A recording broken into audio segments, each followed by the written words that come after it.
Assalamualaikum warahmatullahi wabarakatuh. Yang terhormat dosen pengampu mata kuliah promosi kesehatan Ibu Neni Solihat. Sebelumnya perkenalkan kami dari kelompok 2 kelas 1D Prodi S1 Keperawatan Fakultas Ilmu Kesehatan Universitas Muhammadiyah Kota Tasikmalaya. Di sini kami akan menjelaskan tentang pentingnya ASI bagi kehidupan ataupun bagi manusia. Sebelum itu, perkenalkan dulu anggota kami. Yang pertama ada Muhammad Aris, yang kedua ada Putri Anggraini, dan yang ketiga saya sendiri, Restu Yulidan.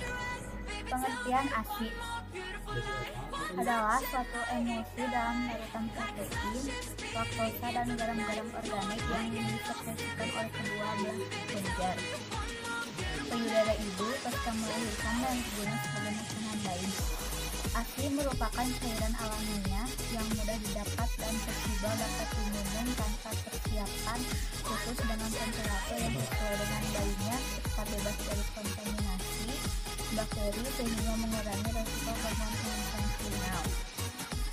Keseimbangan zat-zat gizi yang terkandung dalam ASI sangat lengkap dan sempurna, yakni kaya akan sehari-hari makanan yang mempercepat pertumbuhan sel-sel otak dan perkembangan sistem saraf. Selain itu, pemberian ASI pada bayi dapat melindunginya dalam melawan kemungkinan serangan penyakit. Terdapat beberapa istilah yang berhubungan dengan ASI, meliputi 1. ASI predominan. ASI predominan merupakan ASI yang diberikan kepada bayi sejak usia 0 sampai 6 bulan ditambah dengan pemberian minuman lain berupa teh, madu, air terjun, dan minuman lainnya. Yang kedua, ASI parsial. ASI parsial merupakan ASI yang diberi pada anak sejak lahir. Di samping juga diberi tambahan makanan pada lain seperti bumbu, buah, dan lainnya selain ASI. 3. ASI eksklusif. ASI eksklusif merupakan ASI yang diberikan kepada bayi sejak dilahirkan dalam waktu 6 bulan tanpa memberikan makanan atau minuman pendamping atau pengganti lain selain ASI seperti susu formula, jeruk, madu, air putih, air teh, dan tanpa tambahan makanan dapat makanan padat seperti bubur nasi, bubur susu, biskuit, dan lainnya. Komponen ASI. Nutrisi yang terkandung di dalam ASI cukup banyak dan bersifat spesifik pada tiap ibu. Komposisi ASI dapat berubah dan dibedakan dari waktu ke waktu yang disesuaikan dengan kebutuhan bayi sesuai usianya. Berdasarkan waktunya, ASI dibedakan menjadi 3 stadium, yaitu kolostrum ASI dari 1 sampai ke 4. Kolostrum merupakan sisa pertama keluar yang berbentuk daun kekuningan yang lebih kental dari ASI matur. Kolostrum diproduksikan pada masa kehamilan sampai kelahiran dan akan dilanjutkan oleh ASI transisi dalam 2-4 hari setelah kelahiran bayi. Hal ini disebabkan oleh hilangnya produksi estrogen dan progesteron dari plasenta secara tiba-tiba yang menyebabkan laktogenis. Prolaktin mengambil alih peran produksi air susu sehingga kelenjar payudara lah yang mulai produksi menyekresikan air susu dalam jumlah besar. ASI masa transisi. ASI hari 5 sampai 10. ASI masa transisi terjadi pada hari ke-5 sampai hari ke-10 di mana berhentinya produksi kolostrum lebih 2 minggu setelah melahirkan, dan produksi ASI oleh kelenjar payudara mulai stabil. Kandungan protein dalam air susu semakin menurun, namun kandungan lemak, laktosa, vitamin larut air, dan juga volume ASI akan semakin meningkat. Peningkatan volume ASI dipengaruhi oleh lamanya menyusui yang kemudian akan digantikan oleh ASI matang.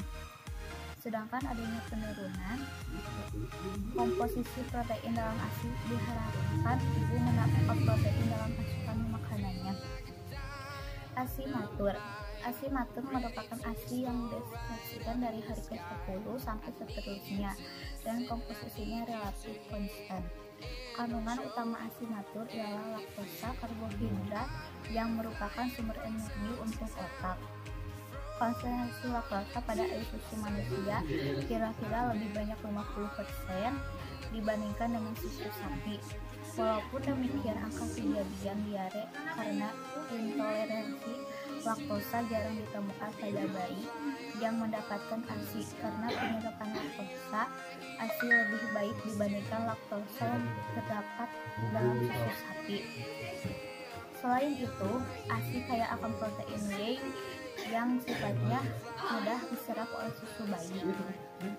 Kemudian ASI natur juga mengandung kadar lemak omega 3 dan omega 6 tinggi yang berperan dalam perkembangan otak bayi.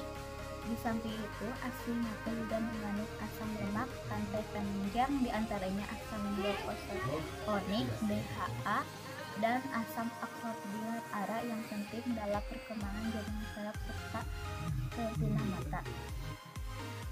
Warahmatullahi wabarakatuh. Saya Muhammad Aris dari kelas 1D 1 Keperawatan akan menjelaskan tentang kandungan ASI.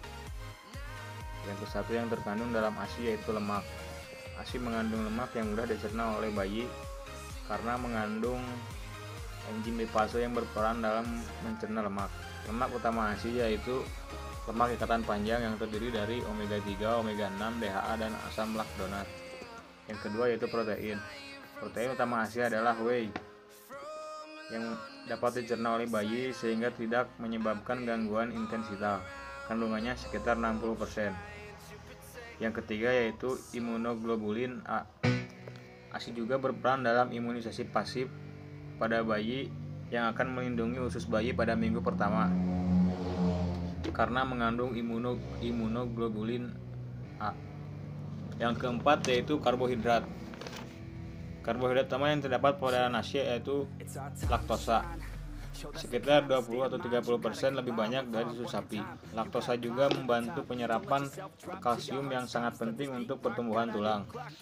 Yang kelima yaitu vitamin, mineral, dan zat besi.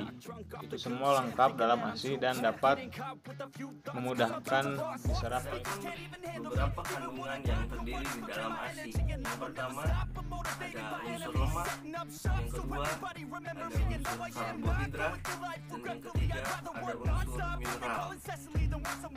Sekian materi yang bisa kami sampaikan. Mohon maaf bila banyak kekurangan. Wabillahi taufiq wal hidayah. Wassalamualaikum warahmatullahi wabarakatuh.